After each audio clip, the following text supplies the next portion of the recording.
नमस्ते दोस्तों। आज हम बात करेंगे हिंदू धर्म के पवित्र तीर्थ स्थलों के बारे में।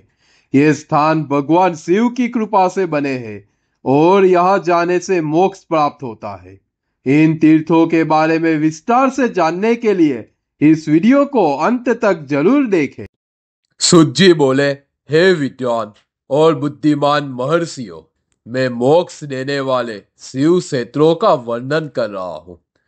पर्वत, वन और काननों सहित इस पृथ्वी का विस्तार 50 करोड़ योजन है। भगवान शिव की इच्छा से पृथ्वी ने सभी को धारण किया है। भगवान शिव ने भूतल पर विभिन्न स्थानों पर वहां के प्राणियों को मोक्ष देने के लिए शिव क्षेत्र का निर्माण किया है। कुछ क्षेत्रों को देवताओं और ऋषियों ने अपना निवास स्थान बनाया है, इसलिए उसमें तीर्थत्व प्रकट हो गया है। बहुत से तीर्थ ऐसे हैं जो स्वयं प्रकट हुए हैं। तीर्थ क्षेत्र में जाने पर मनुष्य को सदा स्नान, दान और जाप करना चाहिए, अन्यथा मनुष्य रोग, गरीबी तथा मुक्ता आदि दोषों का भागी हो जाता है। जो मनुष्य अपने देश में मृत्यु को प्राप्त करता है, वह इस पुण्य के फल से दोबारा मनुष्य योनि प्राप्त करता है, परंतु पापी मनुष्य दुर्गति को ही प्राप्त करता है। हे ब्राह्मणों, पुण्य क्षेत्र में किया गया पाप कर्म अधिक दर्द हो जाता है, अतः पुण्य क्षेत्र में निवास करते समय पाप कर्म करने से बचना चाहिए। सिंधु और सतलुज नदी के तट पर बहुत से पुण्य क्षेत्र है। सरस्वती नदी के परम पवित्र और 7 मुख वाली अर्थात उसकी 7 धाराएं हैं। इन धाराओं के तट पर निवास करने से परम पद की प्राप्ति होती है। हिमालय से निकली हुई पुण्य सलीला गंगा 100 मुख वाली नदी है। इसके तट पर काशी, प्रयाग आदि पुण्य क्षेत्र है। मकर राशि में सूर्य होने पर गंगा की तट भूमि अधिक प्रसन्न एवं पुण्यदायक हो जाती है। सोनभद्र नदी की 10 धाराएं हैं। बृहस्पति के मकर राशि में आने पर यह अत्यंत पवित्र तथा अमिष्ट फल देने वाली है। इस समय यहाँ स्नान और उपवास करने से विनायक पद की प्राप्ति होती है। पुण्य सलीला महानदी नर्मदा के 24 मुख है।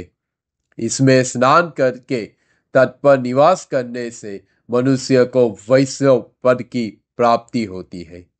तमसा के 12 तथा रेवा के 10 मुख है। परम पुण्यमयी गोदावरी के 21 मुख है।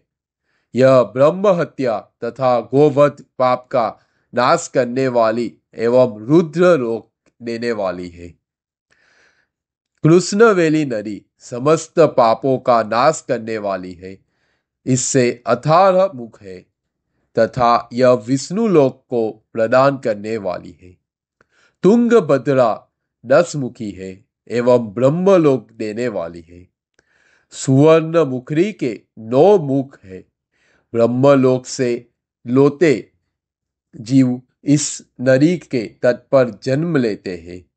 सरस्वती नदी, पंपा सरोवर, कन्याकुमारी, अंतरीप तथा शुभकारक श्वेत नदी सभी पुण्य क्षेत्र है।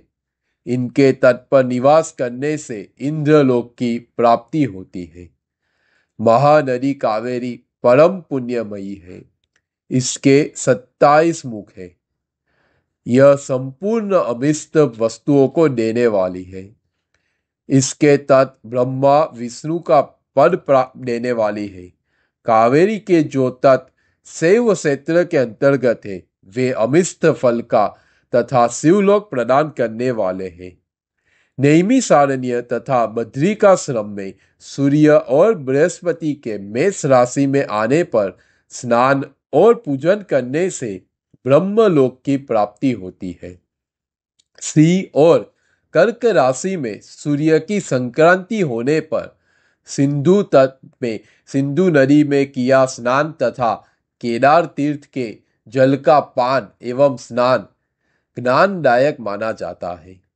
बृहस्पति के स्त्री राशि में स्थित होने पर भाद्र मास में गोदावरी के जल में स्नान करने से शिवलोक की प्राप्ति होती है, ऐसा स्वयं भगवान शिव ने कहा था।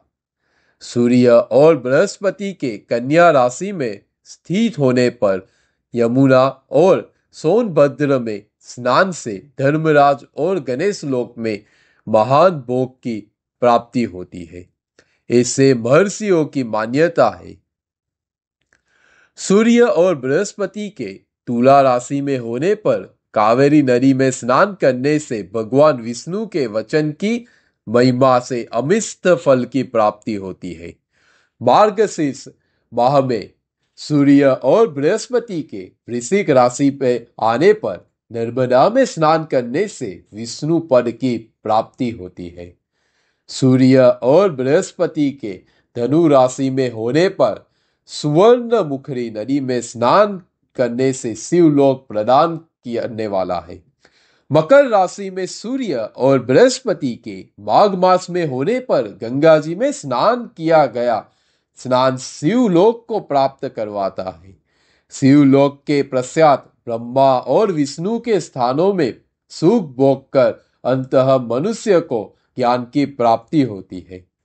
माघ मास में सूर्य के कुंभ राशि में होने पर फाल्गुन मास में गंगा तट पर किया श्राद्ध, पिंडदान अथवा तिलोक दान पिता और नाना दोनों कुल के पितरों की अनेक पीढ़ियों का उद्धार करने वाला है। गंगा व कावेरी नदी का आश्रय लेकर तीर्थवास करने से पाप का नाश हो जाता है। ताम्रपर्णी और वेगवती नदियां ब्रह्मलोक की प्राप्ति रूप फल देने वाली है। इनके तट पर स्वर्गदायक क्षेत्र है। इन नदियों के मध्य में बहुत से पुण्य क्षेत्र है। यहाँ निवास करने वाले मनुष्य अभीष्ट फल का भागी होता है। सदाचार, उत्तम वृत्ति तथा सद्भावना के साथ मन में दया भाव रखते हुए विद्वान पुरुष को तीर्थ में निवास करना चाहिए, अन्यथा उसे फल नहीं मिलता।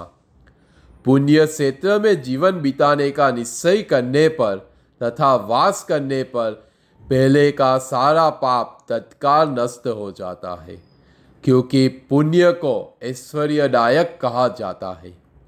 हे ब्राह्मणों, तीर्थ में वास करने पर उत्पन्न पुण्य कायिक, वाचिक और मानसिक सभी पापों का नाश कर देता है।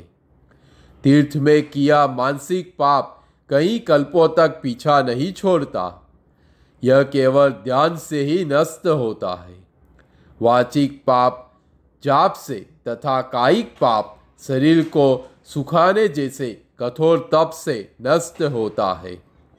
अतः सुख चाहने वाले पुरुष को देवताओं की पूजा करते हुए और ब्राह्मणों को दान देते हुए पाप से बचकर ही तीर्थ में निवास करना चाहिए। दोस्तों, आज हमने हिंदू धर्म के कुछ महत्वपूर्ण तीर्थ स्थलों के बारे में जाना। इन स्थानों का महत्व और यहाँ जाने के लाभों के बारे में भी चर्चा की। उम्मीद है यह वीडियो आपके लिए उपयोगी रहा होगा। यदि आप इन तीर्थों के बारे में अधिक जानना चाहते हैं तो कमेंट बॉक्स में अपना प्रश्न पूछ सकते हैं। जय हिंद, हर हर महादेव।